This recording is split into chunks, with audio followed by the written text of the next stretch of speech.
Selamat datang ke Gua Berangin yang terletak di Bukit Tau, Padang Lati, Perlis. Tempat ini bukan sekadar gua biasa. Ia sebuah lokasi unik di mana alam dan manusia wujud dalam harmoni. Di sini, setiap langkah membawa anda lebih dekat dengan keindahan semula jadi yang masih terpelihara. Di gua ini terdapat sebuah kafe istimewa yang dikenali sebagai Kopi Kafi. Pemiliknya, Suhail Yaakob, menyediakan ruang santai untuk pengunjung menikmati kopi sambil merasai suasana redup dan tenang gua. Meja dan kemah disusun rapi, memberikan keselesaan dan ketenangan sepanjang kunjungan.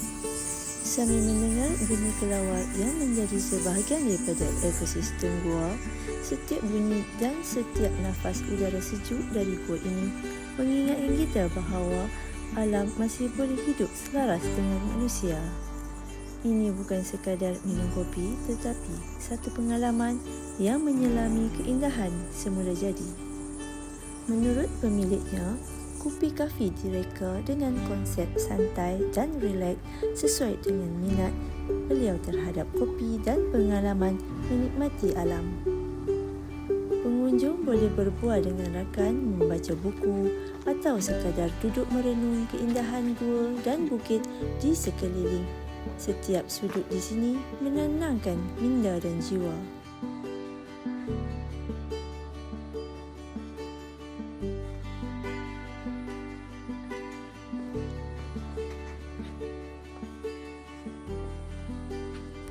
Jadi, jika anda mencari tempat unik untuk bersantai, minum kopi dan merasai suasana yang jarang ditemui, Gua Berangin dan Kopi Kafi adalah destinasi yang sempurna.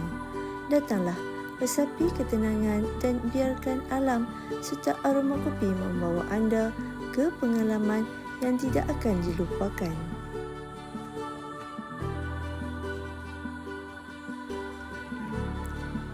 Jika anda berkunjung ke Perlis, jangan lepaskan peluang untuk singgah ke Gua Berangin di Bukit Tau. Nikmati sendiri pengalaman minum kopi di dalam gua yang penuh ketenangan dan keunikan alam.